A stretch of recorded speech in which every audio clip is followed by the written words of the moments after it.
What's going on, YouTube? Come back at you with another video.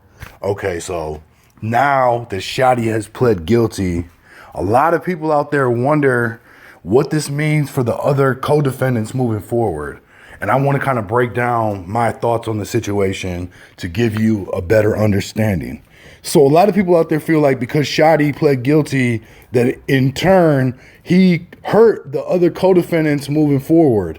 And a lot of times, when you're on a case with other people on the same counts as you, that could be the case. You could hurt somebody else by pleading out when you have co-defendants. In this case, Shotty did not hurt anybody else by pleading out. Shotty got the best deal that he was gonna get, and even more so, it was a blessing. Shotty was blessed. Shotty could have easily been given no love and slammed like they do people on the regular, but because he had a good attorney, for whatever reason, Shotty was able to legally maneuver himself into a good deal. He got a good deal, even if he's facing a mandatory minimum of 15. And you got to understand this too. When they say mandatory minimum of 15, that doesn't mean he's getting 15 years. That's just the lowest that they can give him. The judge can give him whatever he wants. The judge could give him up to the max, which I believe is life on these counts. Although I don't remember exactly for these two counts that he pled what's the max. But I'm assuming it's life. So he could still get a life sentence, but the fact that they gave him the love to where they let him cop out to a mandatory minimum of 15, Shotty got a good look in this situation. The other defendants, I don't think they're going to get the same look. Nobody else that's above Shotty on this indictment, being MEL murder, roll murder, I don't think they're getting any love, honestly. I think that when the prosecution comes to them trying to cut deals, that they're going to be giving them astronomical amounts of time to where it makes absolutely no sense to take the deal. You just then have to go ahead and fight it in court. And that's what I think is going to happen. I thought when I first saw this that everyone would cop out before this went to trial. Now I'm thinking that because we've seen what Shotty got, the people who are above him on this indictment, you got to remember, when you're looking at this indictment, Jamel Jones, MEL murder, he's number one. Roland Martin, roll murder, he's number two. Shotty was below them at number three. So the people above Shotty on the indictment, there's no way that they're going to get the same deal that he got. And he got a sweet deal. He got lucky. And the way that it works in the feds, they're only going to get one opportunity to take a deal.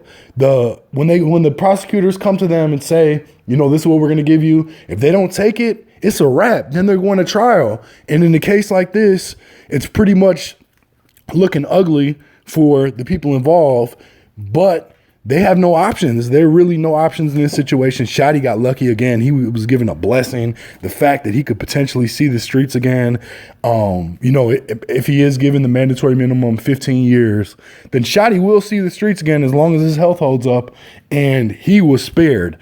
The other people above him, I don't think are going to be so fortunate. The people below him, they might have an opportunity to catch deals similar to what Shotty got. Not exactly sure. We'll see. But the people above Shotty, roll murder, MEL murder, unfortunately, I don't think it's looking very, very good for them. I don't think they're going to be getting any kind of good deal like 15, a mandatory minimum of 15. That's just not going to happen. So, more than likely, they're going to have to take this to trial because I don't think that anybody's going to want to cop out to 40 years or 30 years or whatever. I don't think that they're going to cop out to that. So the only option at that point then is to go to trial. And what that means is if they do go to trial, the prosecution has 6IX9INE lined up to point the finger and say they did this, whatever he knows that they were involved with. He's going to be there to help seal the deal in getting them slammed in this case. And again, you got to remember, the feds win 90% of their cases. That means 1 out of every 10 or less of people that try to fight their cases in the feds lose. They don't lose. And in this case, the evidence that they have is so stacked against these defendants that there's really not much wiggle room there to do anything. So in my opinion, moving forward, Shotty got the best deal that we're going to see out of any of these people who are near the top of this alleged organization.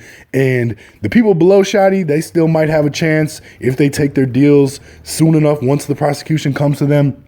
Normally, my understanding is that they make you sit for a long time before they even come to you with any kind of deal. They'll make you sit in a federal holding facility, a jail, basically, for potentially years, which is meant to break a lot of people because they just want to get out of the jail.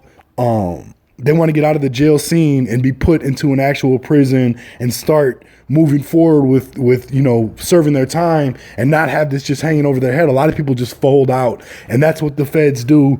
They make people sit. The fact that Shotty was given this opportunity so early on is very surprising. Again, from what my understanding is, he had El Chapo's lawyer, so he had a good attorney working for him. They were able to work him a deal, and Shotty obviously caught a blessing. The rest of the people, we'll see. Let me know what you guys think, though. I appreciate you watching. Hit the like, subscribe, share, all that. And let me just say, too, about 6ix9ine, I truly and honestly believe 2020, once this is all wrapped up and done with, that 6ix9ine will walk free. That's my opinion. Let me know what you think. I appreciate you. Peace.